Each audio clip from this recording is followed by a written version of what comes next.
السلام علیکم ورحمۃ اللہ. آپ دیکھ رہے ہیں ہمارے یوٹیوب چینل کاشف رضا وائس میں ہوں آپ کا ہوسٹ کاشف رضا. فیض آباد میں اسلام آباد میں جو دھرنا چل رہا ہے اس وقت تحریک لبیک پاکستان کا، ظاہر ہے وہ دھرنا تھا تو نہیں، مارچ کا آغاز کیا تھا یا اقصی مارچ فلسطین کے لیے. اس کے بعد وہاں جا کر 3 مطالبات جو ہے وہ تحریک لبیک پاکستان کے جو امیر ہیں سعد حسین رضوی صاحب، انہوں نے 3 مطالبات رکھے حکومت کے سامنے اور پھر اس مارچ کو دھرنے میں کنورٹ کیا.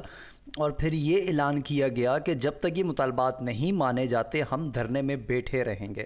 ظاہر ہے آج دوسرا روز ہے، کل اس کا آغاز ہوا تھا اور آج اتوار کا دن ہے، اور اب دیکھتے ہیں کہ لیٹس سی حکومت کیا کرتی ہے. کیونکہ جہاں تک مطالبات کی بات رہی تو مطالبات پہلے آپ کو بتا دیتے ہیں. مطالبات تینوں بہت ہی جائز، بہت مناسب مطالبات ہیں جو کہ حکومت کو فی الفور مان لینے چاہیے. مطالبات کیا ہیں؟ سب سے پہلا مطالبہ تو یہ ہے کہ جو غذا ہے وہ وہاں تک پہنچائی جائے، فلسطین تک پہنچائی جائے. اس میں سعد حسین رضوی صاحب نے یہ کہا ہے کہ جب انڈیا سے بارود وغیرہ جا سکتا ہے جہاز وغیرہ کے تھرو، تو پاکستان سے غزہ کیوں نہیں جا سکتی، جو غزہ ہے وہ کیوں نہیں جا سکتی.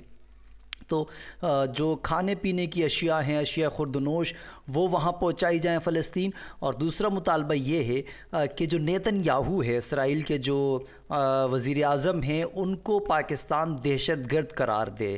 اور ظاہر ہے اگر اب بھی میں تو خیر اس کو آگے کی طرف اگر لے کے جاؤں تو میں کہتا ہوں کہ جتنے بھی ہمارے اسلامی ممالک ہیں تمام کے تمام کو یہ اقدام کرنا چاہیے کہ نیتن یاہو کو جو ہے وہ دہشت گرد قرار دینا چاہیے. یہ تو صرف پاکستان کی بات ہے، اور پاکستان کو یہ مطالبہ رکھنا چاہیے تمام امت مسلمہ کے سامنے کہ آپ بھی فرداً تمام جو ممالک ہیں ہمارے اسلامی کنٹریز کے، وہ نیتن یاہو کو دہشت گرد قرار دیں. کیونکہ بے انتہا بچوں کی وہاں پہ شہادتیں ہوئی ہیں، عورتوں کو شہید کیا گیا ہے، بوڑھوں کو شہید کیا گیا، نوجوانوں کو، نہتے نوجوانوں کو شہید کیا جا رہا ہے.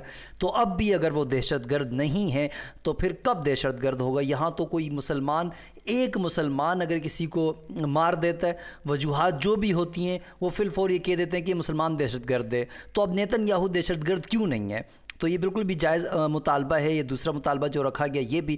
تیسرا بائیکاٹ کا مطالبہ رکھا گیا کہ جو اسرائیلی مصنوعات ہیں وہ تمام کی تمام کو بائیکاٹ کیا جائے. اور اس کی وجہ 2 ہیں ظاہر، ایک تو اسرائیل، اور دوسرا پر جو ہماری پاکستانی مصنوعات ہیں اس کی جو فروخت ہے اس میں مزید اضافہ ہوگا جس سے فائدہ پاکستانیوں کو ہی ہوگا. تو تینوں مطالبات بہت جائز ہیں. ہمارے کچھ صحافی حضرات ہیں جس میں ظاہر سر فہرست اقرار الحسن صاحب ہیں، انہوں نے بھی اس کی حمایت کا اعلان کیا اور حکومت سے مطالبہ کیا کہ یہ مطالبات جو ہیں فوراً مان لیے جائیں کیونکہ یہ ماننے والے مطالبات ہیں. اس کے علاوہ بھی جماعت اسلامی کے جو سینیٹر ہیں انہوں نے بھی ویلکم کیا ہے انہوں نے بھی کہا ہے کہ مطالبات مان لینے چاہیے. دیگر بھی جو صحافی برادری ہے ان میں سے بھی کچھ لوگ جو ظاہر جو حقیقت پسند ہیں انہوں نے کہا ہے کہ یہ مطالبات بہت جائز ہیں. اور ظاہر جو ایسی سیاسی پارٹیاں ہوتی ہیں کہ جو معاملات اس کو الجھانا نہیں جانتی، وہ ایسی ہی مطالبات رکھتی ہیں کہ جو حکومت، یہ جو اس وقت کی کوئی بھی حکومت ہوتی ہے ان کو ماننے میں آسانی ہو. تو یہ ایسے جائز مطالبات ہیں جو فوراً حکومت کو مان لینے چاہیے، اور یہ مطالبات پیش کرنے سے پہلے ہی حکومت کو ظاہر اس پہ ایکشن لینا چاہیے تھا. اب آگے کی اگر بات کریں تو اس وقت ظاہر بہت بڑی تعداد جو ہے وہ فیض آباد میں موجود ہے. اس سے پہلے بھی ہم نے فیض آباد میں جو دھرنا دیکھا تھا تحریک لبیک کا، جو بانی اور امیر تھے علامہ خادم حسین رضوی رحمۃ اللہ تعالی کی قیادت میں، جہاں تک اگر میں ویڈیوز وغیرہ دیکھ رہا ہوں تو شاید یہ اس سے بھی بڑا دھرنا ہے کیونکہ بہت بڑی تعداد اس وقت وہاں موجود ہے.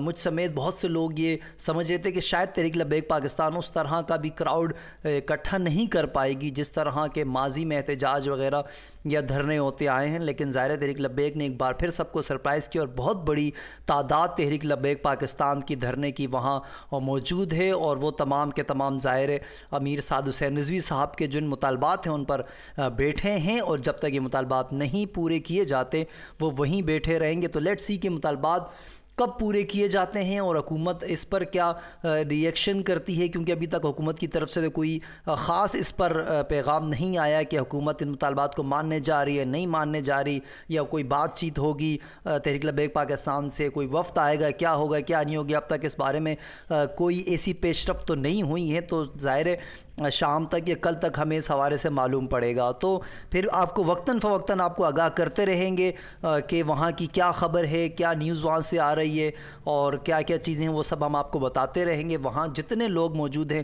ان کی سلامتی کے لیے بھی دعا کریں اور ان کے لیے بھی دعا کریں، کیونکہ ظاہر ہے وہ امت مسلمہ کی جنگ لڑے ود ان دی پاکستان۔ تو اللہ پاک تمام کو اپنی حفظ و امان میں رکھے۔ پھر ہوگی آپ سے ملاقات، مجھے اجازت دیجیے، اللہ حافظ۔